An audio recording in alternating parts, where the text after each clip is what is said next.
If me holding this TIG torch makes it look like I know what I'm talking about, I want to assure you I've misled you. I have no idea. I've only owned a TIG welder for about 5 days, and they've been quite miserable days, as represented by Theo, the TIG bunny of doom and death and destruction, making me feel really bad about my abilities. It turns out TIG welding is hard. So I'm not here to do a how-to TIG, I'm here to do a how not to TIG, a misconceptions about TIGging video. I've owned a MIG welder for a couple years and I feel pretty confident about that, but with MIG welding, you don't have to actually know how to weld. You can pretty much just follow how-to videos like pointed this way or that way. But a TIG welder forces you to understand how metals flow together, and it's miserable. This is a video about my week. Things that I thought I understood but didn't. All right, for the first tip, you need to see me. I know I'm in voiceover mode and you usually don't see me like this, but whatever, it's YouTube and anything goes. Sunburn. I bought sleeves that came up to right there and there. They weren't long enough, but I thought it'll take a couple hours before I get burned anyway. So I went ahead and set up the welder, and 6 or 7, maybe 8 minutes later, I started feeling the burning and I put on the jacket. 5, 6 days have passed by. Yesterday was the first day that it wasn't puffy. This has been an aloe vera sort of week. Quick note there, put on sleeves. Burning happens really fast. But I want to tell you about some of the misconceptions I had that really hindered my ability to get going with this. And by the way, if you are an actual welder, a TIG welder, and want to leave any sort of clarifications in the comments, I will very happily add those to a pinned section at the top of the comments for clarifications of anything I'm messing up in this video, because I realize I'm probably saying the wrong terms and providing terrible advice and stuff like that, but this is the internet, so I can do that. Gas. Some gas on. Number 1, the wire feed. I didn't realize how fast they were feeding the filler wire. When they say dab, I thought like tap. I mean, I guess both dabbing and tapping are both dance moves, but it looked like they were just doot, doot, doot, doot, doot. I didn't realize how fast they were pushing metal into it until I finally saw a video where it showed the guy's tap hand or dabbing hand really pushing it into the puddle. And that solved the problem I was having, where I'd have a nice puddle formed, and then behind the puddle, the metal was just blowing through the base material. There was a hole forming. So it looked great. I had the puddle going. Behind it would be a huge hole, just burned right through the base material. So I turned down the heat, thinking it was a heat issue, but then I couldn't form a puddle. Turn up the heat, could form a puddle, then there'd be a hole behind it. So anyway, if you have that problem where if you crank it up enough to get the puddle, but behind it's blowing out, you may not be using fast enough feed speed.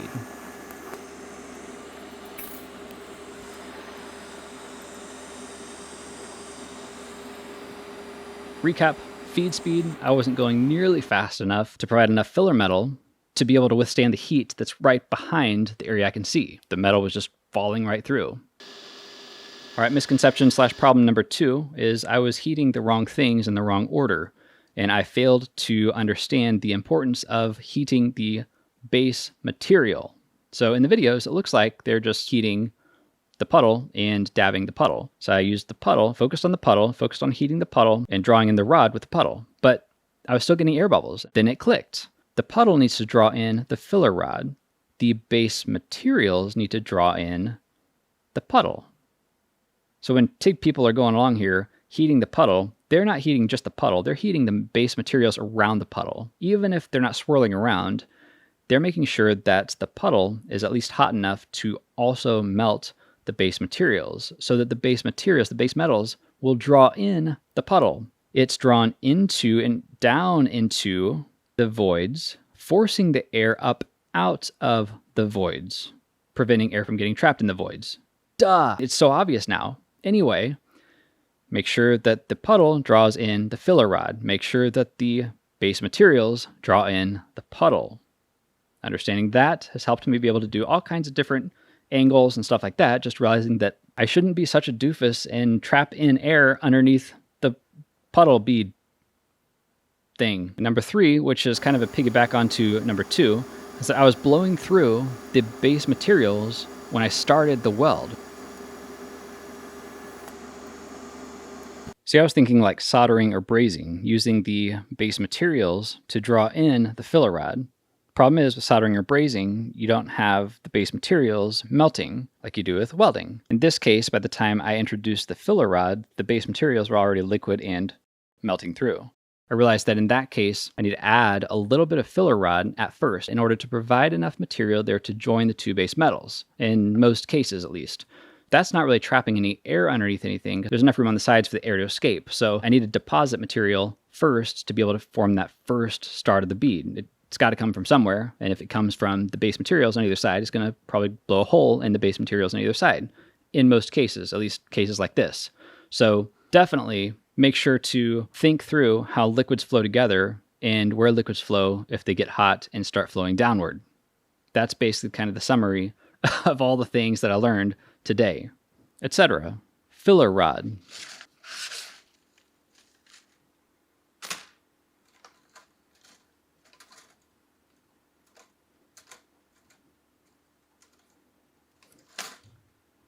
As a TIG welding beginner slash doofus, I realized very quickly that I go through a lot more filler rod than I expected, especially since I actually have to feed the filler rod into the puddle, as I mentioned earlier. Then I began to realize how expensive that was. So I'd get through a little tiny practice bit of welding, and I'd realize that the filler rod had been reduced to a filler nub, which cost 50 cents, at least for this 1/16 inch rod here.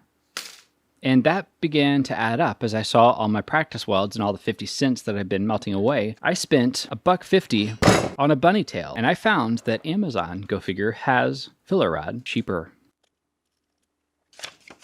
Buying 10 pounds of filler rod from Amazon is about $43. Weld Coat, same brand.